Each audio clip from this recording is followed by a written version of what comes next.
Grabatzen ari garen unean, goizeko 12 izateko 11 minutu falta diren honetan, beserie txapelketarekin egin dugun bezala, txapelketa nagusiarekin ere egin beharra daukagu izan ere, Binagako txapelketa nagusiko 11. jardunaldia jokatuko da asteburu honetan zehar, eta hasiera gaur emango dio Hendaian, Elordi eta Errezusta, Peña eta Albizuren aurka arituko baitira.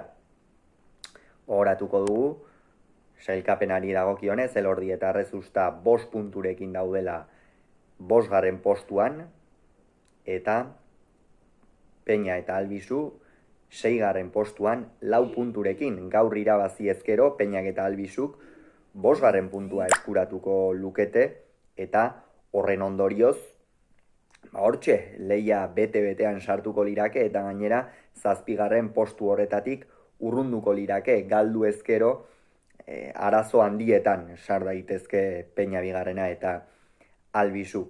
Norgehiagoka honi dagokionez, ez dago erraza antzematen, bi atzelariak indarsuak, Errezusta behar bada erregularxeagoa, baina azken partida hauetan ere erregulartasuna pixka bat galdu duena.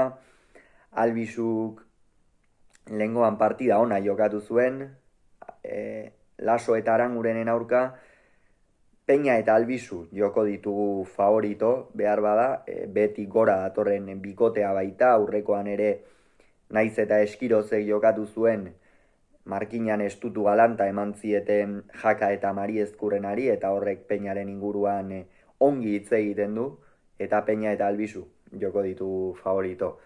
Bihar Iruñean Jakak eta Eskirozek jokatuko dute, eta horrek norgehiagoka asko aldatzen du, Peio Etxeberria eta Zabaletaren aurka. Jakak eta Mari Ezkurrenak irabazten badute, jada finalerdietara zuzenean sailkatzea ia baieztatua izango lukete, aldiz Peio Etxeberriak eta Zabaletak irabazten badute, lidertzan jar litezke, izan ere aurreko norgehiagoka irabazi egin baitzieten Jaka eta Mari Ezkurrenari, eta hor tantoa beraxa tarteko alde izango luke bikote nafarrak. Hemen Peio Etxeberria eta Zabaleta irtengo dira favorito nabarmen xamar, Eskirozek bai Mari Ezkurrenari eutsi zion markina, baina Laurriten Zabaletak asko jokatzen du, eta oso zaila izango da nik uste Eskirozek norgehiagoka horri eustea. Aukerak izan nahi badituzte, batetik Jakak defensa aparta erakutsi beharko du, eta errematean inoiz baino zehaztasun gehiago. Bihar ere Bilboko Bizkaia pilotalekuan aldaketa bat izango da, hemen beste aldaketa bat, baiko kaste honetan bi atzelariren lesioa jasan baitu.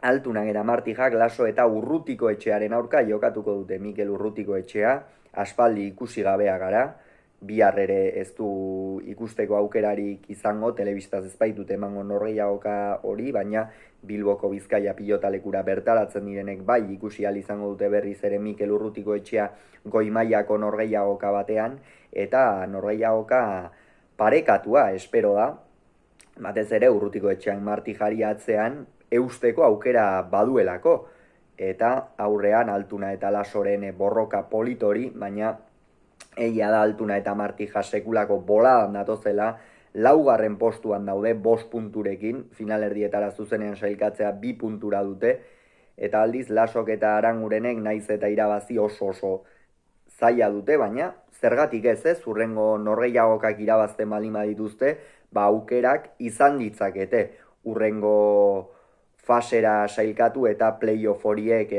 jokatzeko. Eta beno, norgehiagoka honi dagokionez, Altunak aurrean asmatu egin beharko du, bestela Urrutiko Etxeak behar badatzeko kuadro horietan eman diezaioke, Gerra Martijari eta Lasok abiadurarekin mugitu beharko du pilota, eta batez ere Julen Martija atzean kargatu, Jokin Altunari aurrean jokatzen baldin badio oso zaila izango duelako. Eta igandean Tolosan, alere, norgehiagoka honetan, Altuna eta Martija irtengo dira favorito. Eta igandean Tolosan, Ezkurdiak eta Tolosak Artola eta Imazen aurka jokatuko dute. Artolak eta Imazek irabazi ezkero 2. postu horretan sailkatzeko aukera handiak ez hurrengoak izango lituzkete, naiz eta tanto aberaxari dagokionez Jaka eta Mari Ezkurrenaren aurka galdua duten, eta Peio Etxeberria eta Zabaletaren aurka bigarren jardunaldia oraindik jokatzeke daukate, baina aurrekoa irabazi egin zieten 22 eta 21, naiz eta irabazi ezean Peio Etxeberria eta Zabaletaren aurka irabazi ezean oso zaila izango luketen horre sartzea.